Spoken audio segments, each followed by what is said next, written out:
वारे माझ्या वागा, तू तर आज मला खूप खुश केलेस, असे म्हणत पेढ्यांचा बॉक्स आपल्या मुलाच्या अमोलच्या हातात देत संतोषराव त्याचे अभिनंदन करत होते. म्हणाले, अशीच अजून मेहनत कर आणि पुढे जाऊन खूप मोठा हो. खरं तर आज अमोलच्या 12वी क्लासचा रिझल्ट होता आणि अमोलने फक्त आपल्या स्कूलमध्ये नाही तर पूर्ण राज्यात प्रथम क्रमांक मिळवला होता. अमोलचे सगळे मित्र कोणत्या ना कोणत्या शिक्षकाजवळ कोचिंग सेंटरला जात होते. अमोलच असा एकमेव मुलगा होता जो कोचिंगच्या नावावर कुठेच शिकायला जात नव्हता.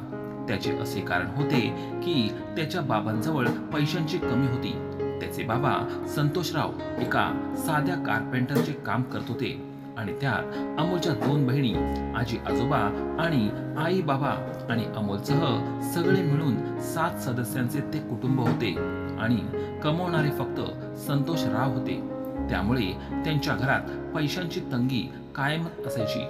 जेव्हापासून लोकांना कळले की अमोलने पूर्ण राज्यात प्रथम क्रमांक मिळवला आहे, तेव्हापासून मोठमोठे कोचिंग सेंटर वाल्यांचे फोन येणे चालू झाले होते की भलेही आमच्याकडून पैसे घ्या, पण अमोलचे नाव आम्हाला द्या की तो आमच्या कोचिंग सेंटरमध्ये शिकत होता. संतोषराव एक इमानदार आणि स्वाभिमानी व्यक्ती होते. त्यांना खोट्याने किंवा दगाबाजी करून खाणे पसंत नव्हते. त्यामुळे त्यांनी त्यांच्या प्रस्तावाला नकार दिला होता. तेव्हा त्यांच्याकडून अजून एक प्रस्ताव आला की जे मूल 100% रिझल्ट आणतात त्यांना आम्ही 100% स्कॉलरशिप देतो.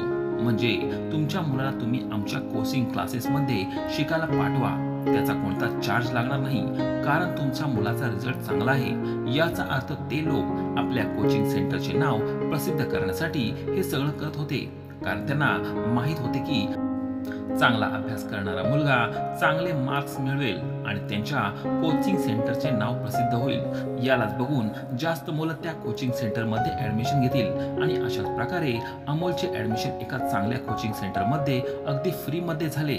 आता तो कॉलेज सोबत कोचिंग सेंटरला सुद्धा जाऊ लागला. काही कोचिंग सेंटर वाल्यांनी तर त्याला जबरदस्ती डिस्टन्स लर्निंगसाठी फोर्स केले आणि जेव्हा त्याने सांगितले की त्याच्याजवळ डिस्टन्स लर्निंगसाठी सुविधा नाही, तेव्हा त्यांनी संपूर्ण मटेरियल अवेलेबल करून दिले, कारण त्यांच्या कोचिंग सेंटरचे नाव प्रसिद्ध होईल. आता अमोल जवळ मोबाईल आणि सगळ्या सुविधा आल्या आणि तो आता UPSCची तयारी खूप मन लावून करू लागला. त्याच वेळेस त्याच्याजवळ मोबाईल आल्यामुळे एक मुलगी जिचे नाव अंजली होते, तिची अमोल सोबत मैत्री झाली. ती मुलगी तर अभ्यासात एवढी हुशार नव्हती, पण दिसायला खूपच सुंदर होती आणि श्रीमंत बापाची मुलगी होती. ती मुलगी जेव्हा बघावं तेव्हा अमोलला चिकटलेली असायची. अमोल तिला नेहमी सांगायचा की आता त्यांना आपल्या अभ्यासावर लक्ष केंद्रित करायला हवे, परंतु त्या मुलीला अमीरी किंवा गरिबीची काय आहे याबद्दल काहीच माहिती नव्हते. ती तर आपल्या पप्पांच्या पैशांवर त्या कोचिंग सेंटरमध्ये शिकायला येत होती. तिला शिक्षणात एवढी आवड सुद्धा नव्हती. अमोलला आपल्या टीचरचे ऐकावे का तिचे हे कळत नव्हते. त्या बिचाऱ्याचे मन खूपच अस्वस्थ होऊ लागले. त्याचे एकाच जागेवर लक्ष केंद्रित होतच नव्हते आणि जेव्हा परीक्षेची वेळ जवळ आली तेव्हा त्याची तयारी पूर्ण झाली नाही आणि परिणाम हा झाला की नेहमी प्रथम क्रमांक मिळवणारा मुलगा नंबर मिळवणे तर दूरच, तो पास सुद्धा होऊ शकला नाही. तिकडे अंजलीने अमोलवर दबाव टाकणे सुरू केले की तो शिक्षण नंतर घेऊ शकतो, अगोदर त्याने तिच्यासोबत लग्न करावे. परंतु अमोलने तिची ही गोष्ट ऐकली नाही. म्हणून अंजलीने आपल्या मनातील गोष्ट आपल्या पप्पांना सांगितली आणि म्हणाली की जर तिचे लग्न अमोलसोबत झाले नाही तर ती तिचा जीव देईल. प्रत्येक आई वडिलांना आपली मुलं प्रिय असतात, त्यामुळे अंजलीच्या मम्मी पप्पांना तिचे दुःख बघवले नाही आणि त्यांनी अमोलच्या आई वडिलांसोबत बोलून दोघांचे लग्न ठरवून टाकले. परंतु अमोलचे बाबा संतोषराव अंजलीच्या पप्पांना दिनेशरावांना म्हणाले की दिनेशराव, आम्ही ठरलो गरीब लोक, जोपर्यंत आमचा मुलगा चांगले शिक्षण घेऊन चांगली नोकरी करत नाही तोपर्यंत आमच्या आर्थिक स्थितीमध्ये सुधारणा होऊ शकणार नाही. तोपर्यंत तुमच्या मुलीला आम्ही लोक ज्या प्रकारे राहतो त्याच प्रकारे राहायला लागेल.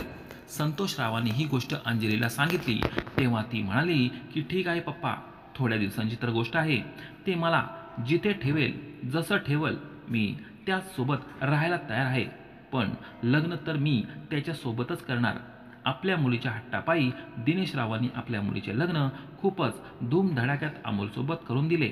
आता जसे आधी ठरले होते की लग्नानंतर अमोलला शिक्षण पूर्ण करायचे आहे, त्यामुळे लग्नानंतर 2-4 दिवस तो आपल्या पत्नी अंजलीसोबत राहिला आणि मग शिक्षण पूर्ण करण्यासाठी दुसऱ्या शहरात निघून गेला. आता घरी अंजली आपल्या सासरच्या माणसांसोबत राहिली.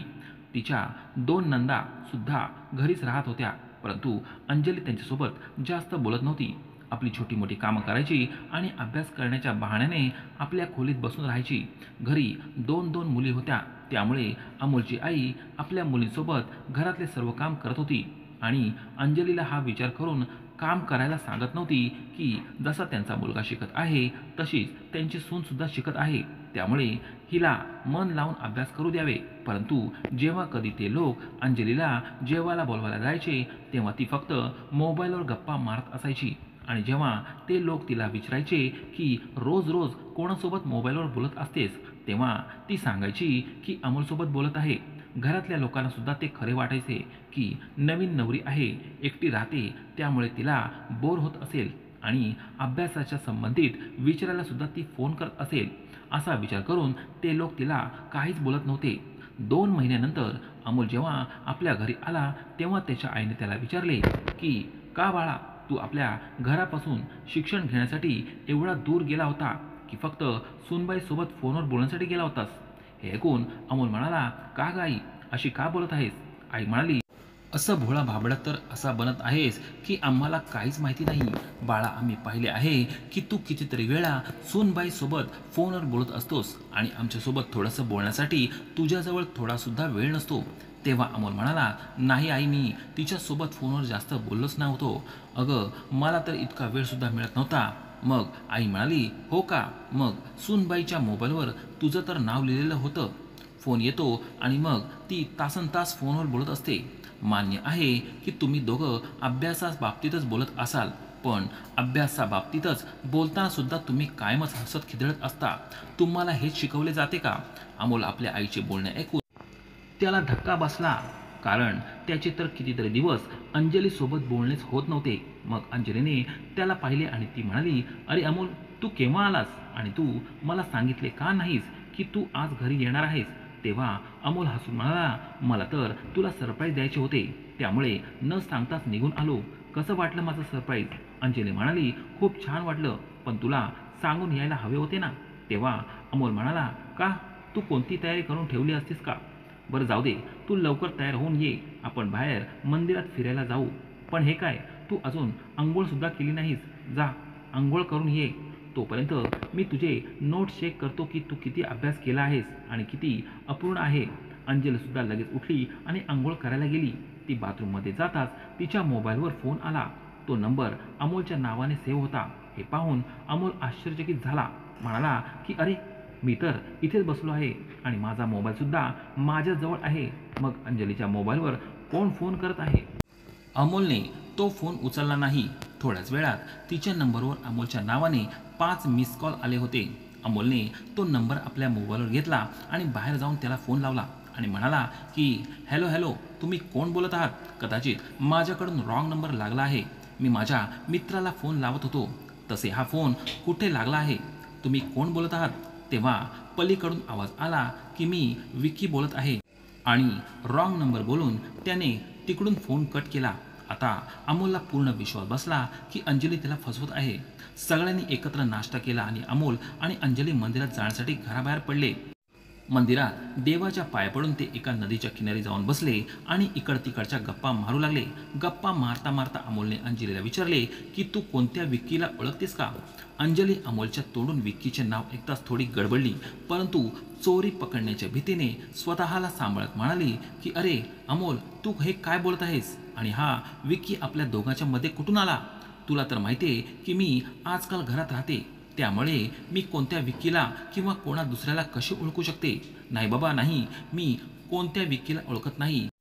आणि तू सुद्धा ना अमोल, एकतर कितीतरी दिवसांनी माझ्याजवळ आपल्या घरी आला आहेस आणि कुठल्या कुठल्या गोष्टी बोलत आहेस. इथे फक्त आपण दोघेच आहोत, मग रोमॅन्टिक बोल ना.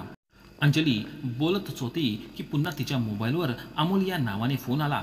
अंजलीने तो फोन हळूच सायलेंट फॉरवर्ड केला म्हणजे अमोलला कळणार नाही. परंतु अमोलच्या नजरेने त्या मोबाईलवरचे अमोल नाव हे पाहिले होते.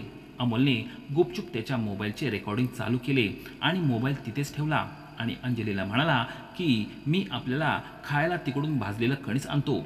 अंजलीने जेव्हा पाहिले की अमोल तिच्यापासून दूर गेला आहे तेव्हा पटकन तिने तिच्या मोबाईलवर फोन लावला आणि त्याला ओरडत म्हणाली की मी तुला सांगितले होते ना की माझा नवरा सगळं काही सहन करेल पण खोट्याला कधीच सहन करू शकणार नाही आणि आपण जो प्लॅन केला आहे ना तो असाच राहील.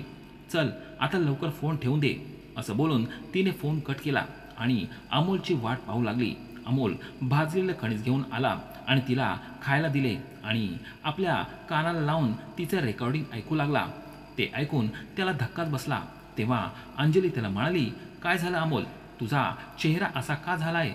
तेव्हा अमोल तिला म्हणाला, वा अंजली, तू माझ्या प्रेमाचे चांगले फळ दिलेस. मी खरंच तुझ्यावर पूर्ण विश्वास ठेवत होतो की तू माझ्यावर खरं प्रेम करते, पण आज माहिती पडले की तू माझ्या मागे काय खेळ खेळत आहेस. तू आपल्या प्रियकराचे नाव माझ्या नावाने सेव्ह करून ठेवले आहेस. तू इतकं खाली पडू शकतेस अंजली? मी कधीच विचार केला नव्हता. मी स्वतः माझ्या डोळ्यांनी पाहिले होते जेव्हा तू आंघोळ करायला गेली होतीस तेव्हा त्या मुलाचे 5 मिस कॉल आले होते जे माझ्या नावाने सेव्ह होते. जेव्हा तो नंबर मी माझ्या मोबाईलमध्ये घेतला आणि त्याच्यासोबत बोललो तर त्याने मला सांगितले की त्याचे नाव विकी आहे आणि त्याने फोन कट केला होता. माझी इच्छा असती तर मी माझ्या घरच्यांसमोर तुला ओरडलो असतो, पण मी माझ्या घरच्यांसमोर तुला ओरडलो असतो, पण नाही, मी तिथे तुला ओरडलो नाही कारण तुझी जी पोझिशन माझ्या घरच्यांच्या नजरेत आहे ती कमी होऊ नये, त्यांच्या नजरेतून तू पडू नये, त्यामुळे मी तुला इकडे घेऊन आलो. कारण तुला समजावून सांगायचं होतं आणि तुझ्या मनातलं काढून घ्यायचं होतं की नक्की तुझ्या मनात काय चाललंय. जेव्हा मी लग्नासाठी नकार दिला होता तेव्हा तूच आपल्या लग्नासाठी हट्ट करून बसली होतीस आणि आज जेव्हा आपले लग्न झाले आहे तेव्हा आपल्या नवऱ्याला सोडून दुसऱ्यासोबत एवढं बोलून अमोल शांत झाला. अमोलच्या तोडून आपल्यासाठी हे सर्व बोलणं ऐकून अंजली रागाने लालबुंद झाली. मित्रांनो, या कथेतील पुढचा भाग आपल्याला नेक्स्ट व्हिडिओमध्ये नक्कीच ऐकायला मिळेल. तोपर्यंत व्हिडिओला लाईक करा आणि चॅनलला सबस्क्राईब नक्की करा. धन्यवाद.